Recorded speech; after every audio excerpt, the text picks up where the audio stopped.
বিদেশ যাত্রার বিষয়ে যে এক ধরনের নেতিবাচক দৃষ্টিভঙ্গি, এটা কিন্তু বিগত আওয়ামী লীগ সরকারই শুরু করে গিয়েছিল। এবং শেষের দিকে যখন ডলার সংকটে টালমাটাল অবস্থা তাদের, সেই সময় তারা ডাক্তারদেরকে এবং অন্যান্য পেশাজীবী যারা বিদেশে গিয়ে পরীক্ষা দেন, পেশাগত পরীক্ষা, নিজের পয়সা খরচ করে রেজিস্ট্রেশন করে ফেলার পরে, পরীক্ষার ফিস দিয়ে দেওয়ার পরেও তাদেরকে বিদেশ যেতে তারা বাধা দিয়েছিল।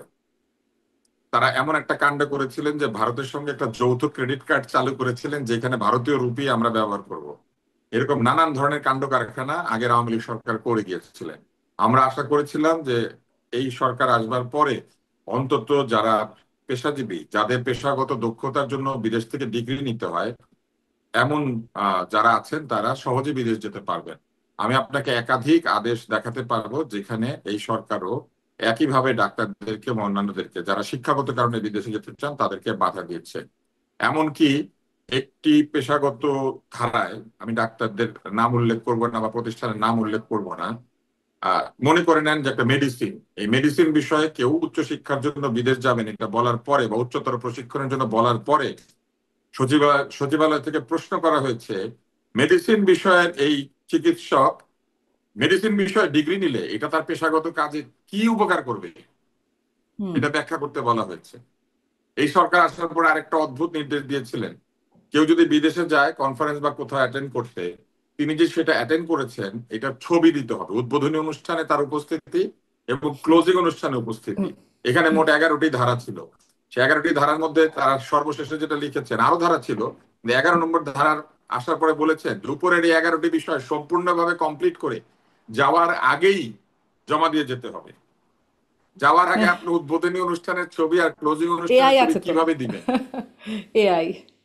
আচ্ছা, এরকম আদেশও তারা জারি করেছিলেন। এখন আমার খুব জানার ইচ্ছা, এই যে জাতিসংঘে গিয়েছিলেন না আমাদের 3টা দলের ভদ্রলোকেরা, এরা উদ্বোধনী, ক্লোজিং এবং অন্যান্য কোন কোন অনুষ্ঠানে হাজির হয়েছিলেন, এই হাজিরার ছবিগুলি দিতে পারবেন তারা? এই রাজনৈতিক দলগুলি সরকারের পয়সায় যদি গিয়ে থেকে থাকেন, আমি জানি না সরকারি পয়সায় গিয়েছিলেন কিনা, যদি গিয়ে থাকেন তাহলে সরকারি পয়সায় গিয়ে কি তারা দলীয় কাজকর্ম করতে পারেন? তারা কি জ্যাকসন হাইটসে গিয়ে তাদের যার যার দলের লোকদের সাথে দেখা সাক্ষাৎ করতে পারেন? তারা কি রাস্তায় দাঁড়িয়ে মিছিল মিটিং করতে পারেন? কারণ তারা গিয়েছেন সরকারি প্রতিনিধি দলের সদস্য হিসেবে, তাদের দল নিয়ে না, দলের প্রতিনিধি হয়ে না। তাহলে রাস্তায় দাঁড়িয়ে কি তারা এটা করতে পারেন? করতে পারেন নাই। আবার সরকারি অতিথি করে তাদেরকে যখন নিয়ে যাওয়া হলো, তারা ডিম খেলো। সরকারি অতিথি সরকারের লোকদের সাথে বের না হয়ে বেসরকারি ভাবে পিছন দিয়ে বের হলো কেন? এটার ব্যাখ্যা কি আমরা আজও পেয়েছি? পাই নাই। কারণ প্রতিনিয়ত গন্ডগোল তৈরি করার সুযোগ একটা পক্ষকে দেওয়া হয়েছে, এবং এই গন্ডগোল তৈরি করার সুযোগ দিয়ে দিয়ে একটা অবস্থা তৈরি করার চেষ্টা করা হয়েছে, একটা জুজু বুড়ি তৈরি করার, যে এই চলে এলো, এই ফিরে এলো, এই ফ্যাসিস্ট আসে, ফ্যাসিস্ট আসে।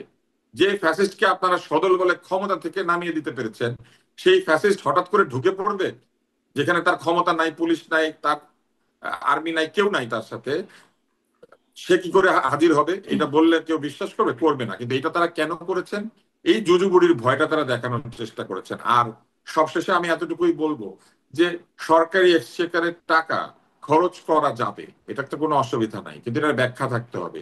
সেই ব্যাখ্যা সংসদ থাকলে কোথায় দেয়? সেখানে পাবলিক ফান্ডস এর একটা কমিটি থাকে, সেখানে দেয়। এই পাবলিক ফান্ডস এর কমিটির কাছে সবাই জবাব দিবে। কিন্তু এই সরকার কি কোনো পাবলিক ফান্ডস কমিটির কাছে তাদের ব্যয় যা করেছেন সেটার জবাব দিবে? এই সরকার কি কোথাও কোনো জবাবদিহি করবে? বরং জি।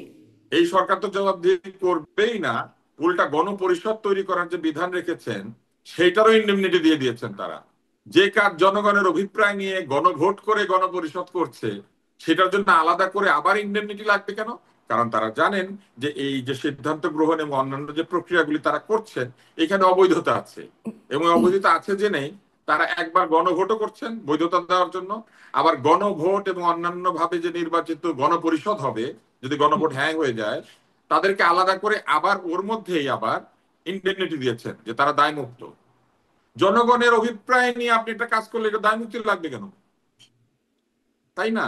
যে জিনিস জি। 270 দিন পরে অটোমেটিক যুক্ত হয়ে যাবে, অটোমেটিক যে জিনিস যুক্ত হয়, এটার দায় কেউ নিবে কেন? এটা তো অটো যুক্ত হয়ে যাবে আমি কিছু না জি। করলেও। এমন তাহলে অনেকগুলো কেউ কিছু না কেনই করুক। আপনারা বলছেন, যেটির আসলে উত্তর খুঁজে পাওয়া যাচ্ছে না, সেটাকেই হয়তো গন্ডগোল বলছেন মাহমুদুর রহমান মান্না। আমি একটু শেষ প্রশ্ন করতে চাই আনিস আলমগীর, আপনার একটু সময় সংকট আছে, আমি মান্না ভাইরা একদম ওখানে শেষ বসে প্রশ্ন বসে কি আপনার কাছ থেকে। করেছেন?